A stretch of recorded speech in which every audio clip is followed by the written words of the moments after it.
Hello বন্ধুরা, গত এক দশক ধরে চীনের আর্থিক বিকাশ আমেরিকার থেকেও 7 গুণ বেশি হয়েছে। কিন্তু এমন কেন হয়েছে আপনি কি কখনো ভেবে দেখেছেন? চীনের জিনিসপত্র সাধারণত সস্তায় পাওয়া যায়, কিন্তু তা দীর্ঘস্থায়ী হয় না, এটা আমরা সবাই জানি। কিন্তু আমাদের মধ্যে খুব কম মানুষই জানি যে চীন পুরো পৃথিবীর মধ্যে নকল জিনিস বানানো আর সেগুলো বিক্রির দিক থেকে সর্বপ্রথমে রয়েছে। আমাদের মধ্যে অনেকেই চীনের তৈরি জিনিসপত্র কিনে থাকি, কিন্তু আমরা আসলে কি ব্যবহার করছি তার সম্পর্কে আপনি কল্পনাও করতে পারবেন না। চায়নার যেসব খেলনা আমরা আমাদের বাচ্চাদেরকে কিনে দিই তা ইউজড কন্ডম থেকেও তৈরিকৃত হতে পারে। চীন সেসব জিনিসই ব্যবহার করে যা ফেলে দেওয়া হয়। চীন আপনার বাজেটের মধ্যে থেকে যে কোনো ইলেকট্রনিক পণ্য তৈরি করে দিতে পারে, যা আপনার হাতে পৌঁছানো পর্যন্তই ভালো থাকবে।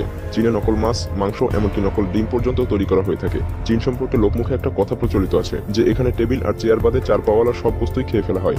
এখানে ভার্জিন ছেলেদের প্রসাবে ডিম সেদ্ধ করে খাওয়া হয়, আর এই রীতি চীনে হাজার হাজার বছর ধরে পালন হয়ে আসছে। আর এর জন্য লোকাল স্কুলগুলো থেকে ইউরিন সংগ্রহ করা হয়ে থাকে। তারা মনে করে এই ডিম খেলে কোমর, পা এবং জয়েন্টের ব্যথা কমে যায় এবং শরীর সারাদিন এনার্জেটিক ভাব অনুভব করে।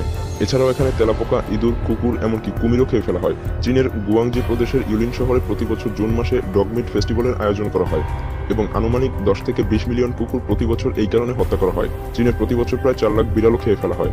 সব ধরনের উদ্ভট আর বিদঘুটে খাবারের জন্য চীন পৃথিবীর মধ্যে বিখ্যাত। এখানে ভেড়ার পুরুষাঙ্গকে কাঠের সাথে পেঁচিয়ে আগুনে ঝলসে খাওয়া হয়। চীনের রাজধানী বেইজিং এ মোরগের অন্ডকোষ দ্বারা রান্না করা নুডলস পাওয়া যায়। চীনে প্রভাবশালী মানুষেরা নিজের বদলে অন্যকেও জেলে পাঠাতে পারে। চীনের সর্ববৃহৎ পতিতালয় সংহাইয়ে অবস্থিত। ইন্টারনেটে ছড়িয়ে থাকা পর্ন ভিডিওর 27% চীনে তৈরি হয়। চীনে প্রতিদিন এত পরিমাণ আত্মহত্যা হয় যে সেখানকার নদী থেকে ডেড বডি উদ্ধারের জন্য চাকরি রয়েছে। চীনে ফেসবুক আর টুইটারের ওপর 2009 সাল থেকে ব্যান লেগে আছে। 2010 সালে চীনের সংহাই সিটিতে 100 কিলোমিটারের জ্যাম লেগেছিল এবং এটি 12 দিন পর্যন্ত স্থায়ী ছিল। চীনে প্রতি 30 সেকেন্ডে একটি প্রতিবন্ধী বাচ্চার জন্ম হয়। এর কারণ হলো সেখানকার পলিউশন। বেইজিং এ একদিন নিঃশ্বাস গ্রহণ করা মানে আপনি 21টি সিগারেট খেয়ে ফেলেছেন। এমনকি আপনি ইন্টারনেটে থাকা চীনের অধিকাংশ ছবিগুলোতেও মাস্ক পরা মানুষ দেখতে পাবেন। আমরা সবাই জানি চীনের great wall of China space থেকে দেখা যায়, কিন্তু গ্রেট ওয়াল অফ চায়না ছাড়াও আরও একটি জিনিস স্পেস থেকে দেখা যায়, আর সেটি হলো চীনের পলিউশন। চীনের 90% নদীর পানি বিষাক্ত। 2025 সালের মধ্যে চীনের নিউ ইয়র্কের মতো 10টিরও বেশি শহর গড়ে উঠবে এবং আপনি এটা জেনে আরও অবাক হবেন যে সেক্স টয় বিক্রিতে চীন 1 নম্বরেই রয়েছে। আমেরিকাতে এত পরিমাণ জনসংখ্যাও নেই যে পরিমাণ সেলফোন চীনে রয়েছে। এখানে গৃহপালিত পশুদের পেইন্ট করে বাঘ, পান্ডা, জেব্রা বানানোর ট্রেন্ড রয়েছে।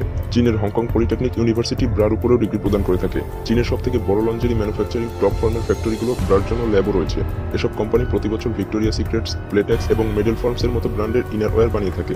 নকল জিনিস বানানোর দিক থেকে চীন এতটাই অগ্রসর হয়েছে যে এখানে চাল পর্যন্ত নকলভাবে তৈরি করা হয়। চীনে তৈরি এই নকল চালকে প্লাস্টিক রাইসও বলা হয়ে থাকে। আর এই চাল সিনথেটিক রেজন এবং বিভিন্ন ধরনের রাসায়নিক পদার্থ মিশিয়ে তৈরি করা হয়। এই চাল রান্না করলে ভাতের মতোই দেখতে হয়। আর এই চাল খেয়ে অলরেডি অনেক মানুষ অসুস্থ হয়ে রয়েছে, কিন্তু তারপরও এই চাল চীনে খোলাখুলিভাবেই বিক্রি করা হচ্ছে। চীনে মধুও নকলভাবে তৈরি করে বিক্রি করা হয়, আর এই 1 লিটার নকল মধু মাত্র 100 টাকার মধ্যেই তৈরি করা সম্ভব, আর তারপর একে 800 থেকে 1000 টাকা প্রতি লিটারে বিক্রি করা হয়। তো এতক্ষণে আপনারা নিশ্চয়ই বুঝে গিয়েছেন যে চীনের জিনিসপত্র কেন এত সস্তা হয় এবং কেন দীর্ঘস্থায়ী হয় না। এত কিছুর পরও যদি আপনি চীনের জিনিসপত্র কিনে ব্যবহার করে থাকেন, তবে আপনি টাকা খরচ করে মৃত্যুকে কিনে আনছেন। বন্ধুরা, চীন সম্পর্কে আরো এত এত অদ্ভুত তথ্য রয়েছে যা একবারে বলে শেষ করা সম্ভব নয়।